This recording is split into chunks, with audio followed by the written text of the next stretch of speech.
Welcome to the IT Career Energizer podcast. For anyone who wants to build and grow a career in IT, develop and improve your strengths and skills, be inspired and motivated by the successes of others, manage your career progression, and achieve your IT career goals. And now, your host, Phil Burgess. Welcome to episode 342 of the IT Career Energizer podcast. My guest on today's show is a video game pioneer, an award-winning filmmaker, an innovative technologist, an author, and a Museum of Modern Art artist. He now employs his eclectic skill set as a psychotherapist in California's Silicon Valley. His latest book, Once Upon Atari, details his exploits at Atari and how they reshaped his life. So it's my absolute pleasure to welcome to the podcast, Howard Scott Warshaw. Well, thank you, Phil. It's really great to be here. Appreciate the opportunity. Well, I'm delighted that you could join me, and I'm really quite excited actually to talk about your career history and understand a little bit more about some of the things we've mentioned during the introduction. So I'd actually like to start with asking you about the award-winning filmmaker accolade. So could you maybe give us a bit of an insight into how that came about? Sure. I mean, filmmaking was something I was always interested in. In fact, I grew up before there were video games. So whereas nowadays people grow up aspiring to be video game makers or designers to some degree, I grew up aspiring to be a filmmaker. And so at one point in my career, because I never actually went to Hollywood or worked around to the whole thing, but at some point I did go back to school and got a certificate in video production and started making documentaries. And I always want to make a documentary whenever I discover there's a topic about which there are widespread misconceptions, and when the truth is more engaging and more interesting than what the misconception is. I like myth busting in a way that's more entertaining. Yep. And Right. I did a documentary series also called Once Upon Atari about being a game programmer and maker at Atari. And then I did another documentary called Vice and Consent that was about the San Francisco kink and BDSM scene. So I thought that would be an interesting subject matter to deal with. And that actually ended up winning Best Documentary Feature at the Cinekink Film Festival in New York. Right. Oh, okay. So it's an interesting. Why did you pick that particular subject? I know you said it was potentially interesting, but was there something that particularly inspired you to choose absolutely. that? I mean, I'm now a psychotherapist, and I've always been extremely open-minded. And so alternative sexuality was always something I thought was interesting. I never had a lot of judgment about it. I thought I had a lot of understanding about it. And then at one point, a long, long time friend of mine became deeply involved in the kink scene. And as she did, she was relating her experiences to me. And I realized, wow, I really thought I understood what was going on there. And I had no real concept of the actual inner dynamics and workings. I thought it was fascinating. I was certainly curious about it. So I thought, here's a great way to investigate it with plausible deniability and come out with a film and a product that I can possibly use and market. And of course, there's the sex sells thing. And so with the best of intentions, I went out and put this together. The irony of the whole thing, because there's always irony in my life, is that I found out that I ended up doing what was essentially a psychological treatise about kink and alternative sexuality and where people are coming from, no pun intended, in that whole area. And I didn't really go anywhere as a salacious piece, which was my original marketing hook, but I use it now regularly in lecturing to potential therapists about working with alternative sexuality clients. So it actually found a market in academia when originally I was trying to do a sex sells kind of piece. So, but that's the way it is in media. You find your audience where you can, and if you get any audience, you're grateful. Absolutely right. Yes. So that was obviously very much in contrast to your earlier documentary, which you did, which again, as you mentioned, was titled Once Upon Atari. So could you maybe give us a bit of an understanding of why you felt that was necessary? Once Upon Atari was something I had to do to start to unravel and really come to terms with the experience that I had at Atari, because the experience I had at Atari was absolutely life-changing. It was an incredible, unbelievable experience very early in my professional career, completely warped my idea of what a career should be, Yeah. and changed the course of my life in so many directions. But for years after Atari, I kept trying to figure out ways to deal with it, to resolve it in my mind. And me being the media focused individual that I am, I just thought I want to go into filmmaking at some point. I have this issue I'm trying to work out and resolve. It just went together. And also, as I said before, I really like the idea of myth busting in exciting and fresh ways. And all the media that I saw coming out about Atari, because there was a lot of media that came out about Atari once the crash happened and once everything was moving on from Atari and the gaming world. What was interesting to me was that the real machinations that went on inside Atari were so much more dynamic and so much more interesting than the things that were being reported and discussed. It disgusted me. It was like, Yeah. I couldn't believe that people were settling for this version of a story that was so much more compelling on the inside. So then I thought, I know what the story is. I know the people who made the story. And so I went and gathered up a whole bunch of people, and I knew what to ask them, and I knew they would talk to me in a way they might not talk to other people in the press. And so I set about this mission to deliver a more accurate picture of the amazing reality that was Atari in the heyday. Yeah. And what I ended up with was a way of really understanding and processing my experience in a way that sort of freed me to move forward myself. Right. Okay. Um, Obviously, there's a lot talked about in terms of what happened, um, and as you mentioned, sort of that sort of era where Atari were a very big brand and very well known, and then suddenly everything seemed to come to a halt. So, why do you Amazingly think so. that changed? What I mean, with the industry itself, sort of very much changed, didn't it? And the whole gaming Absolutely. It was thing so just stopped, really. right. And it did. And it's so before I went into technology, I got a master's in computer engineering in college and graduate school. Before that, I got a bachelor's in economics. Right? And originally, I was going to go in a whole different direction. I decided tech was probably a good thing to do, and so I switched and went in that way. But I always had this business orientation and focus. And at Atari, it was like the most amazing case study in business there ever could be. And as an insider technologist, it was interesting to get that point of view. So it's important to remember that Atari was the fastest growing business in American history. And within a couple of years became the fastest falling business in American history. Yeah. That kind of pop and then to disappear. Like you were saying, Atari had become the Kleenex of video games, right? I mean, very few Yeah. brands ever achieved the kind of name recognition that Atari did.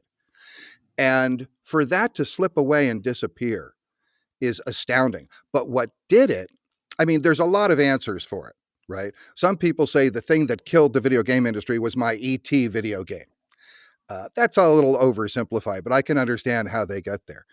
I think an accurate, quick one-liner for what happened was it was the first product life cycle. This was the first time anyone had released a video game console that really swept the market and came out and went somewhere. And nobody really Yeah. knew how to navigate those waters. And of course, the much bigger answer, all of which are covered extensively in my Once Upon Atari book, is that it was a cultural transition. There was a wave, a cultural wave that washed over Atari. And the story of Atari is a story of a regime under Nolan Bushnell that was all about product and creativity and inspired product and just creativity. And it was replaced by Warner and Ray Kazar and a mindset of profit maximization. Now, neither of these are evil or bad, but they're not the same thing. They're not the same thing. And when you switch from a focus on succeeding by realizing a dream and switch it over to succeeding by maximizing through channels and profits, there's a very different way that business goes. And when you have people who were set up to succeed in the first and then you try to fit them into the latter, you create some real big problems. And that cultural shift created a wave that washed out the entire industry. Yeah, it's interesting to hear about that. But of course, the industry recovered dramatically, and in terms of what happened. So, I would look at it from recollection that it was probably the sort of the mid to late '80s where it potentially died off, and then there was a resurgence again in the '90s, and ever since really, it's just been an ever growing industry.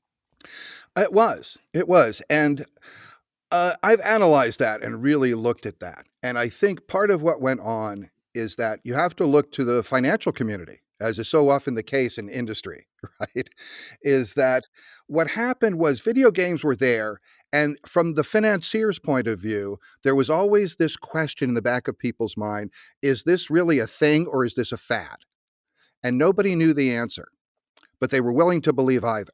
I think for us inside, for the people who were developing the games, we recognized what was happening, which was we were developing a new medium. We were pioneering a brand new medium of interactive television, which was a huge thing to do. And obviously, that was never going to go away.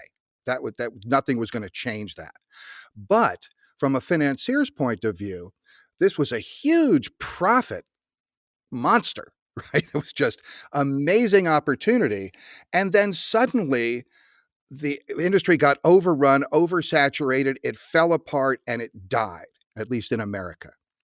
And so what that did was it convinced a lot of financial people that it was a fad. That answered the question, was it a fad or was it real? Oh, it was a fad, and all the money went away, which means startups, new ventures, all of those sort of went away for a while. What revived the business was in other countries, specifically Japan, Sega and Nintendo, they didn't have this experience, right? They were still running and working on their next generation systems, which Atari had never done because Atari didn't want to do a next generation system because they kept milking the cash cow of the 2600. So why would you step on that? They didn't understand the idea that there's a limited life and you're going to have a next act. They were just still milking this incredible cash cow. So when Atari died and there was no investors left to bring someone else in, eventually other machines came in from other countries and those gained a foothold, right? The revival in the late 80s was not American-based machines. It was foreign machines. And there was the Japanese that came in and showed us that, yes, there is a second act, there is more life. And also they learned from the mistakes of Atari. Because one thing Atari did was it was the first penguin, right? Atari was the one who made the mistakes that other people got to see and take advantage of to come in the second wave and correct a lot of the issues. Yeah, exactly. Now, I want to go back to something you mentioned just now as well. So you mentioned the ET game. But I think before we talk about that, maybe it's worth people knowing that you were obviously involved in some other very successful games prior to that. So could you maybe give us a bit of an insight into your game development history at Atari? Absolutely.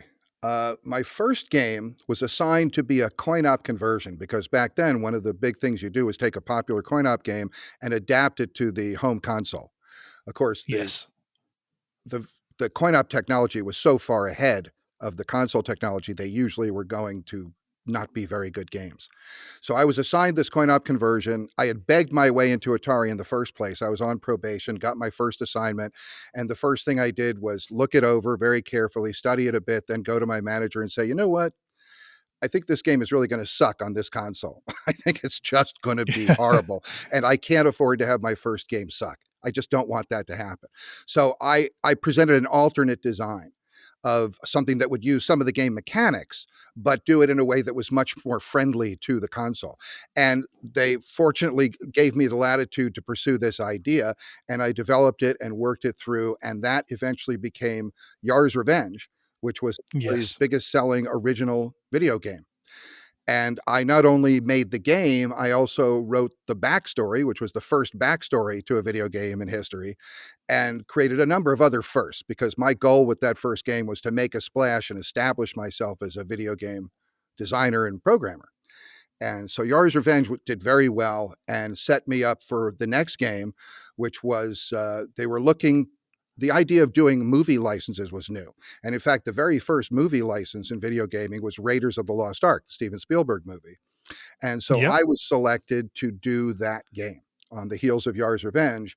I interviewed with Steven Spielberg. I called him an alien, explained to him my theory about why he's an alien. And I think that helped get me his approval to do the game.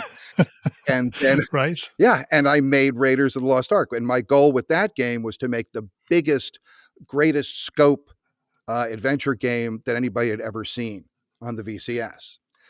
Yeah. And then that game went well enough that it set me up to be the chosen one to do ET. And that was my third game. So, but by the time I was, selected to do the ET video game, I was already 2 for 2 with million sellers of major titles, of significance in the industry. So Yes. I had established a pedigree, and then I kind of turned into a dog Yes. on the ET game. So there's been all sorts of things talked about that, in particular, the amount of time that you had, given there was a deadline to get it released. So could you true. maybe give us a bit more of an insight into what actually happened? Absolutely. So the thing to understand is, so Yar's Revenge, I did that game in 7 months. Yeah. Raiders of the Lost Ark was a huge effort, and that took about 10 months to do. Video games typically took 6 to 8 months to do. Maybe 5 if you really accelerated it. So, and while I was doing Raiders and finishing that off, I didn't know it, but in the background, the negotiations were going on and going on and going on to try and get the rights to ET. When they finally got the rights to ET, it was decided that the game absolutely had to be available for the Christmas market that year. Now, this is pre-internet, right? Nowadays, if something has to be available for the Christmas market, we just have to have it done, sometime in November, and we'll drop it and we can get feedback, and we can even tweak it and do a few revisions before Christmas, and everybody's great. Back then, you had to have a physical product on the shelves all over the place to sell something in large quantities, which means that if you backtrack from Christmas market through manufacturing, the finished product has to be in production September 1st. And when they finished negotiating the rights, it was July 27th. Unfortunately, it was the same year. So that left literally 5 weeks and 1 day to do the game. And so I was sitting at my desk, literally recovering from just having finished Raiders of the Lost Ark. I got a call from the CEO of the company who said, "Hey, Howard." And by the way, I never get calls from the CEO of the company. I mean, this is my boss's boss's boss's boss's boss. Calls me direct on the phone. I answer the phone. Yep, here I am. He goes, "Hey, can you do an ET game by September 1st?" And I didn't even think of it. I said, "Absolutely. I can absolutely do that game." I said, "provided we reach the right deal." And there it was. And I believed it. I truly believed I was going to do it because, like I said, I don't know exactly what it was I was full of at that point, but whatever it was, I was overflowing with it in that moment. Right. Okay. And obviously, there is a bit of an urban myth. I don't know how true this is about what actually happened. So obviously, the sales of ET weren't what was expected, and there were a lot of games that just didn't move off the shelves. Well, you're right. There's a lot of speculation about that, and there were a lot of returns. They ran roughly 4 million cartridges. Yeah. For ET in anticipation of it. And I did finish the game. I made a completed, done, finished game that even had some innovations. It was the first 3D game surface. It was the first 3D playing world. It had some of the first context-specific power-ups and things. There were some innovative concepts in it, but mostly it was a game that I knew I could do in 5 weeks, and that's what it was. Yeah. And it passed Q&A. It was a done game, but it committed one of the great sins of video game design, which is it's okay to frustrate players, but you should never disorient them. And there were moments of disorientation in that game that made a lot of players turn off the game very quickly instead of trying to figure out what's going on and learn to play the game.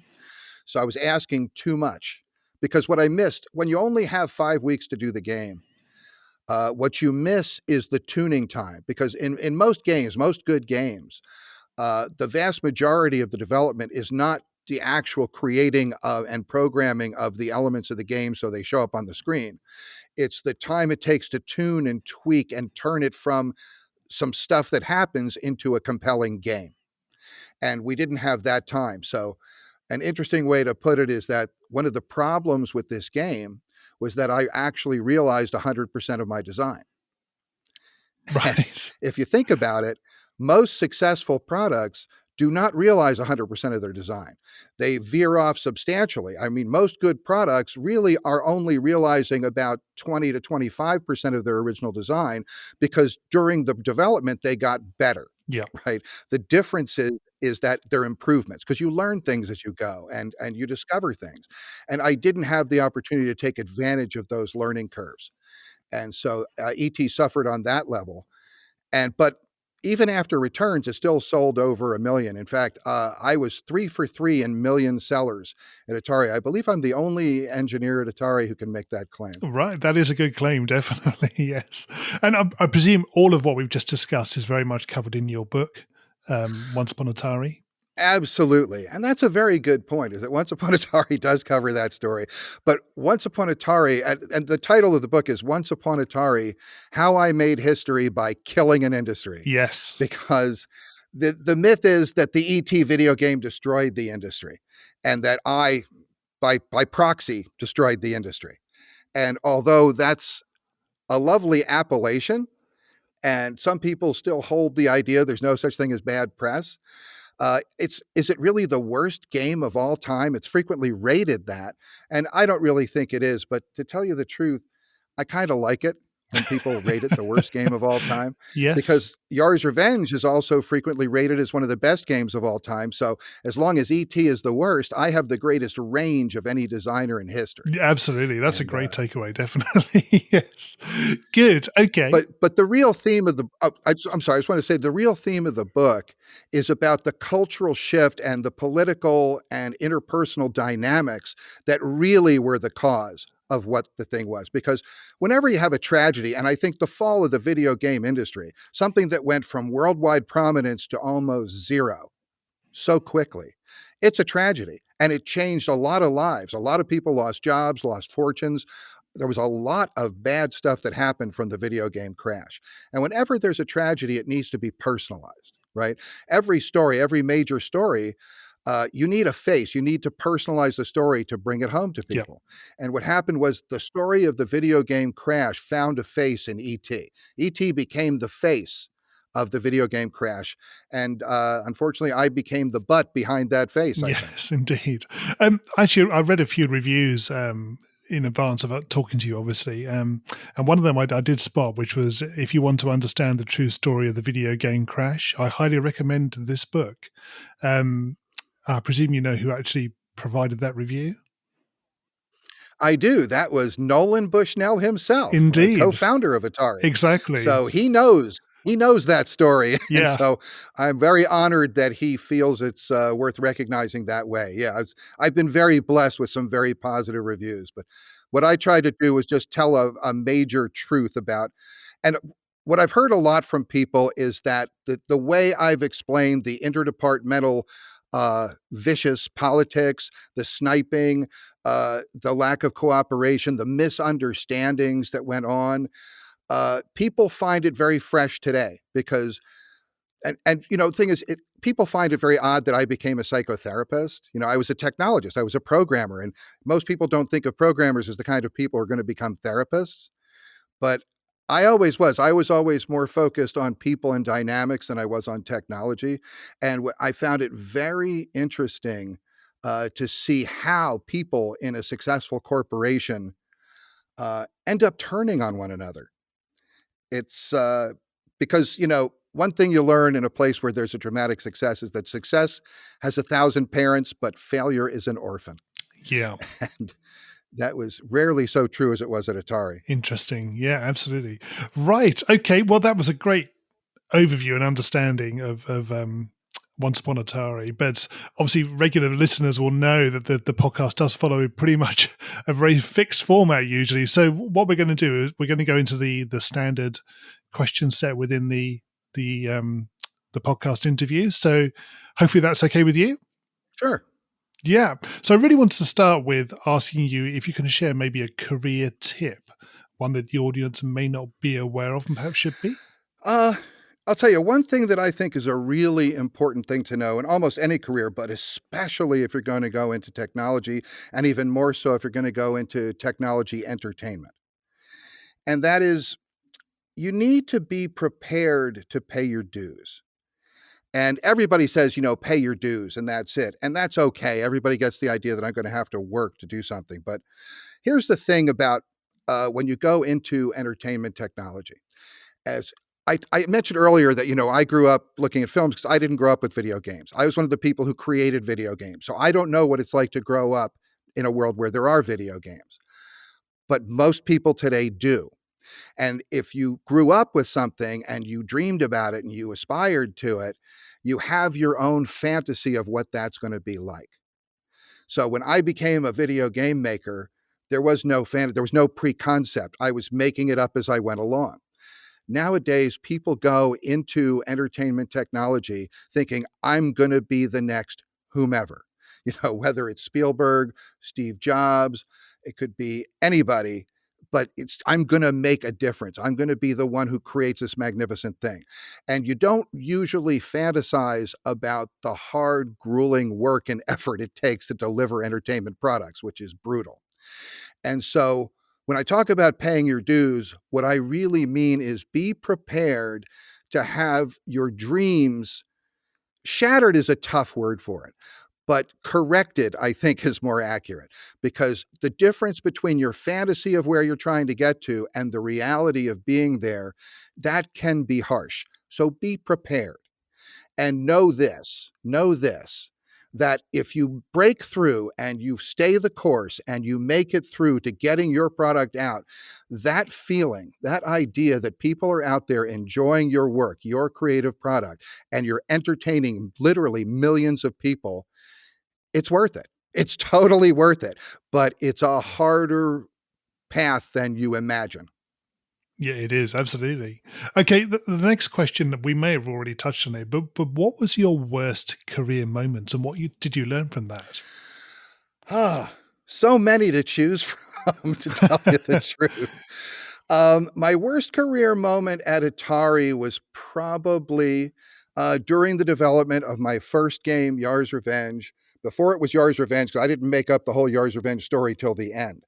I had this concept. I had convinced everyone that it was a better idea for me to pursue my proposed design than it was to do the licensed game they wanted me to do. And about 2 months in, when I had the basic game mechanics up and functioning, the game unfortunately did suck. and I thought, oh my God, I've talked myself into a hole, and how am I going to unbury myself from this? And that was a really scary point. Fortunately, I was able to take some positive feedback from some other people. I was able to get off my horse and listen enough to actually make some real changes that forced me to do some real different things in the game, and everything turned around. But that moment before, when I just realized, wow, I've walked right where I was going, and it's horrible, was Yeah, tough. absolutely. That was tough. I'll tell you another moment that before that was even worse. Was the moment I'd gone to graduate school and found a love of computing. I loved programming computers. It was the answer to everything I was pursuing, which I never had the answer to what I wanted to do. So that was great. And then I got out and I got a job at Hewlett Packard. I was a multi-terminal systems engineer at Hewlett Packard. I was really rolling. I thought, this is great. And what I was doing there was horrible. It was horrible because it was boring. And I went into computers. This may sound funny, but I went into computers for the excitement. Yeah. And because it is an exciting thing to people who love computing and understand where I'm coming from. It is an exciting thing. And when I got to HP, I lost that passion. I lost that excitement. I thought, oh my God, what am I going to do? And I found out about Atari, and it literally saved my professional life. But I was literally, I was just depressed and in tears contemplating, where did this thing that I loved go? That was a real low point. Yeah. That's interesting. Obviously, conversely, there must be career highlights. So could you maybe give us an example of maybe a highlight in your career so far? Well, got plenty of those too, I gotta say. Good. I guess I'm a guy who kind of lives at the edges of the spectrum, right? Yes. I'm either big highs or big lows. But One absolute killer moment, career moment, does go back to when I was I was being interviewed by Steven Spielberg to do Raiders of the Lost Ark. Yeah. And so it was my job to get on an airplane early in the morning, fly to LA, fight the traffic, and arrive at Universal Studios, or Warner Brothers Studios, rather, to Steven Spielberg's office for an interview with him. I'm going to go there, and Steven Spielberg's going to interview me to see if I get to do a game for his movie. And I'm a huge movie and TV buff, right? As I mentioned, I think. And so Hmm. I get there and I went through everything to try and, I'm not an early morning person either, but I went through everything to arrive in LA at this office at 9:30. I got there at 9:25. I walk in the room and the first thing I hear is there's the receptionist there. And she says to me, "Oh, we've moved your meeting to 3:30 this afternoon." And I'm like, "What? I flew. I took an airplane to get here to make this meeting. What do you mean you moved it 6 hours?" And she says, "Yeah." And I was really, at first I was really kind of bugged, but then Yep. I realized, wait a minute. So I looked, I said, "Can you fix my ticket for me?" So my return flight. And they said, "Yep." And they took care of that. And then I said, "Hey, this is Warner Studios." I said, "Between now and 3:30, is it okay if I just sort of cruise around the lot?" And they go, "Yeah. Yeah, go ahead." So I got to spend a full day unescorted all over Warner Brothers Studios. I stole things from sets. I ate at the commissary with people in costume. It was the most amazing day. And then at the end of that, I got to interview with Steven Spielberg, got to explain to him why I know he's an alien, and ended up getting approval to do his game. But I'll tell you, beyond that, I'll tell you one other moment that still lives in me as super satisfying, an incredible moment, is that is people talk about, at Atari, people talk about drugs at Atari, right? And, Yep. I'm not going to kid you, there were plenty of drugs at Atari. But the big drug, the main drug at Atari, was getting a game done. Because back then it wasn't a collaborative effort, right? It was one person, one game. It was your game. And to get your game released and get it out on shelves and in stores and to see commercials on TV for your game, that was a high that everybody chased. And that was an amazing experience. And I got the apex moment on that is one day I walked into a store and they had video games on display and Yar's Revenge was up on the demo screen.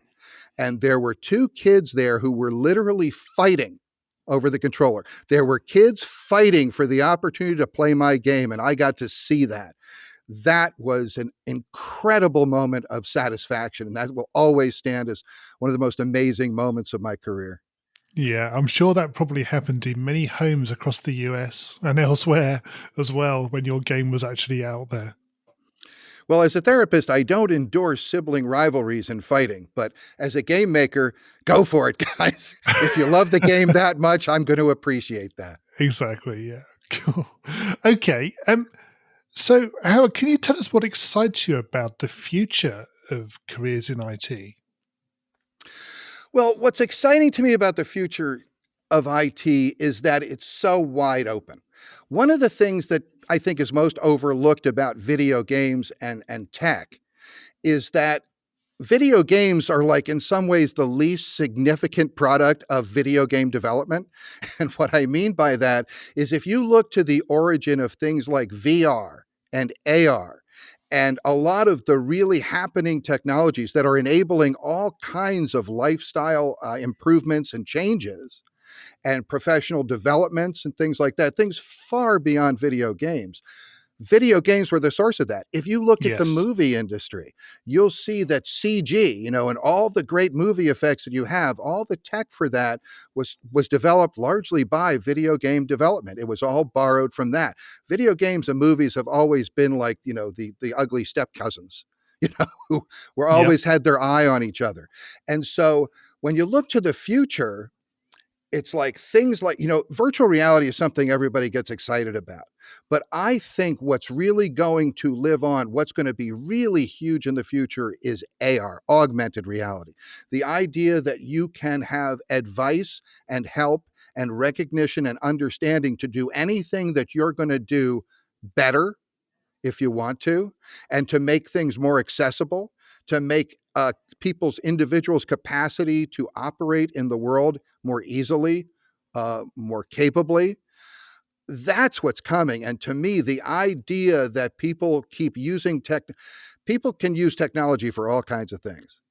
For me, when you use technology to improve someone's life experience, that's the big win.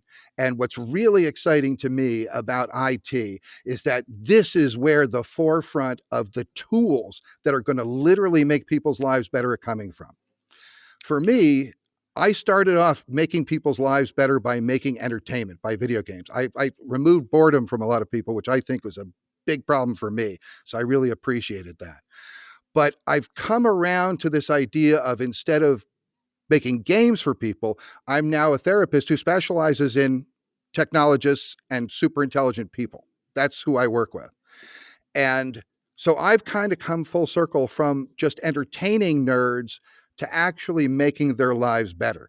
And IT is at the forefront of the tool set that's going to help people make their lives better. And to me, that's the most exciting thing you can do. Yeah, that's great and very well put. Thank you. So we're going to go into the reveal round now. We're going to find out a little bit more about you and the way you think. You ready for this? Oh, I'm always interested in how I think. Good, good. Okay. So what first attracted you to a career in IT or tech? The thing that honest to God, I avoided computers like the plague until I felt I couldn't avoid them anymore in college. And once I dipped my toe into the computing pool, I realized, oh my God, why have I stayed away from this? This was everything I want. It's a life of solving puzzles and inventing things. And that's exactly where I come from. It's what I want to do. And the other thing I liked about it is call me crazy, call me a nerd, but I love data. I just love data. And my concept back in the late 70s was that if I get into computers, I'm going to have access to a lot of data. And I love data. So I thought, if I go into computers, I'll have access to more data, and won't that make me happy? So those were the things that led me into it. Yeah, good. And what is the best career advice you've ever received? I got to say, the best career advice I received was probably, I was sitting in a graduate class in college once, and we had a guest lecturer, a guy who was actually working in the industry and doing stuff. And he came in and we were talking, and he said at one point, he said, he goes, it's really great in school because you get assignments, you do programs and everything works fine. And that's all good. He goes, wait till you get out into the working world. When you get into a company, you will never believe that they ever get a product out. He says the world is so chaotic and so crazy, you will never believe they put something out. And I have to say that a lot of places where I've worked, what he said was exactly borne out to be true. And that was probably some of the best advice. I can tell you, on a pure technical level, though, the best advice I ever got was, there was a genius programmer who was also teaching in this program. And what he said to me once that has always rang true always was, you can try to organize your code really well, but the thing that makes the biggest difference in how your program's going to go is how you organize your data. And that was true at the assembly language machine level. It's true at every level, is that don't think about how you're going to write your code. Think about how you're going to organize your data, because that determines how everything's going to go. Right. Okay. Yeah, that's very good advice, definitely. And what is the worst career advice you've ever received? The worst career advice I ever received was from my mother when when I told her I was going to quit Hewlett Packard to go make games for Atari. And she said, I can't believe you're throwing away a great career at this multinational company to go make games. You're throwing your life away. You're not my son anymore. That was the worst career Right. advice, and I'm really glad I didn't take it. No, absolutely. And if you were to begin your career again in today's world, what would you do? If I were to begin my career in gaming in today's world, I would focus way more on the handheld apps than I would on the console experience, because Right. I started in games where you could be the auteur, where you could be in control and drive your project. And I like that. For me, that feeds me. That's important. And console gaming has grown way beyond the point where any individual can do it. It's just not realistic. But technology has circled back to the point where now there are handheld apps and things that individuals can develop. And that's where innovation happens. That's where new ideas happen, because big console gaming, the analogy I like to use is like big console games are like cruise ships, and like individual apps are like motorboats. Now, a cruise ship can hold way more people, way more experience, way more supplies. You can have a great time on a cruise ship. But one thing you can't do on a cruise ship is change direction, right? And a motorboat, when you see a new place, you want to just go look at that. What's over there? I can go there. And if I change my mind, I want to go over here, I can go over there. And that means that the journey of discovery lives in flexibility. And big projects don't have that. So for me, if I were to go in now, I would go way more towards the handheld app end of things as opposed to trying to engage the console world. Yeah, that's interesting to hear, definitely. And what career objectives are you currently focusing on? So my current focus, I mean, I'm very passionate about being a therapist. I love being a Yeah. therapist. I love helping people move forward.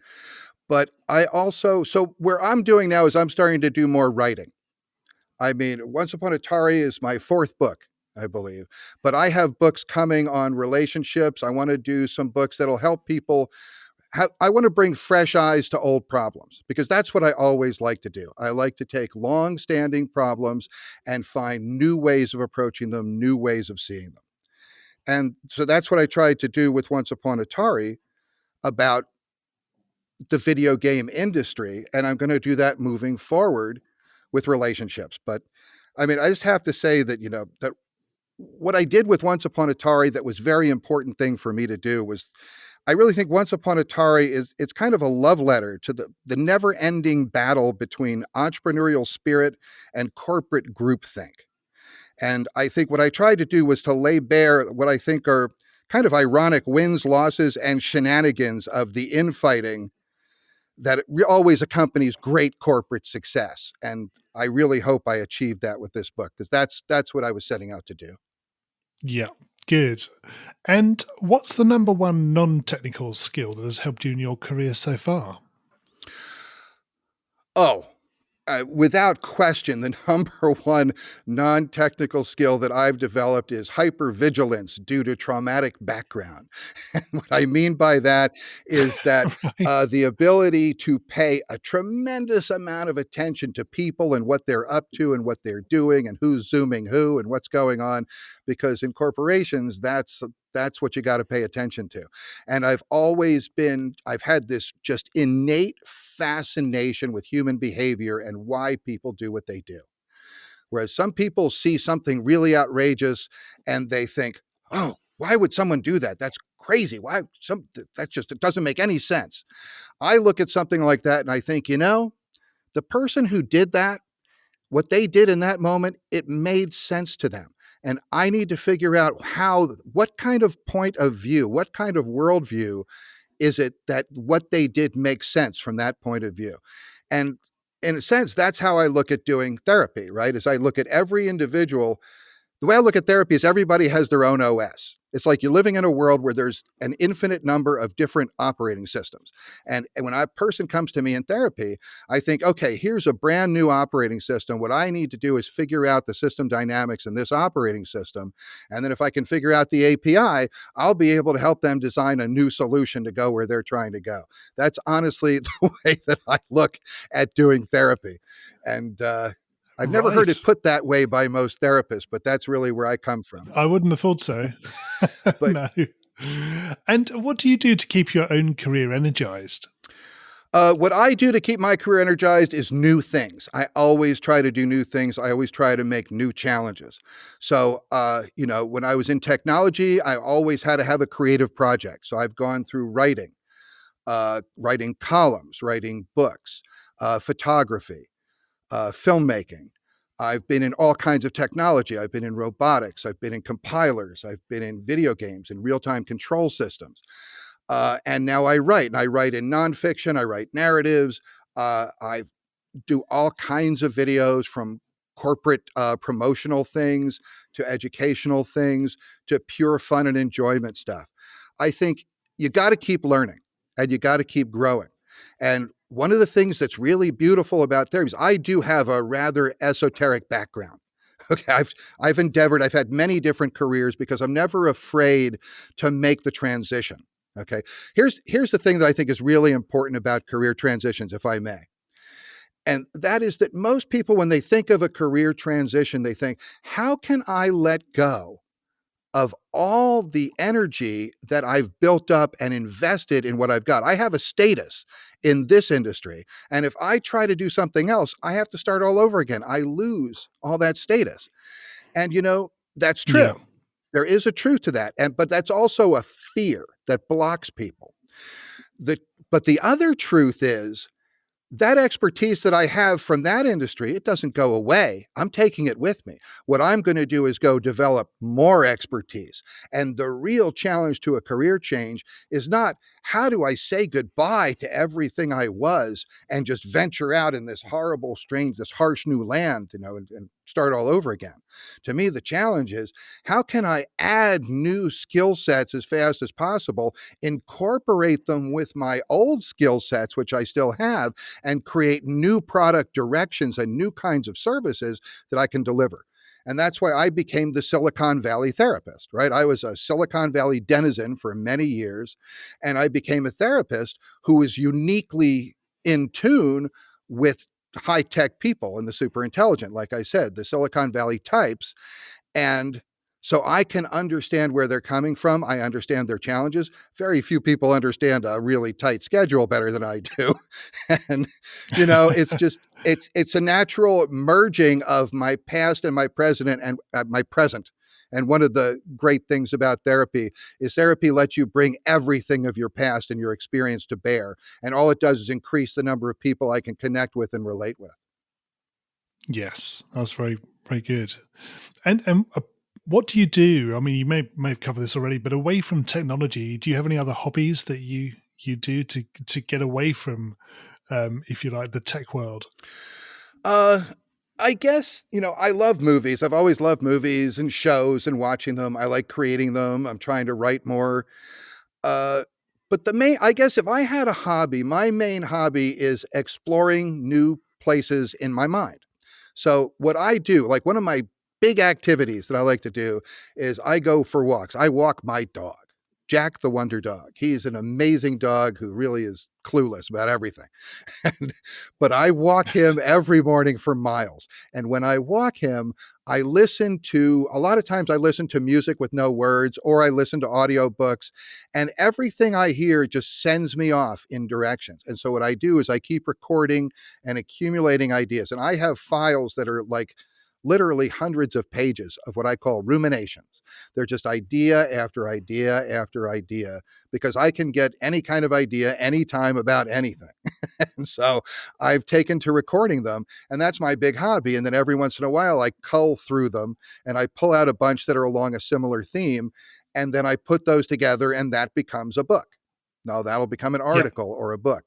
And so my next book is going to be, I think the working title is The Method to Cupid's Madness.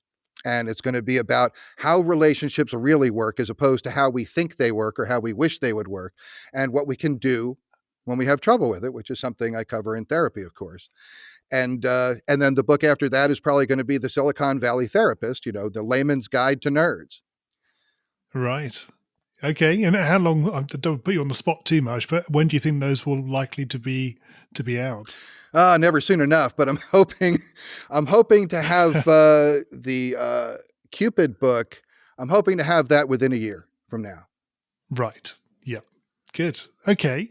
And Howard, can you share with us a parting piece of career advice?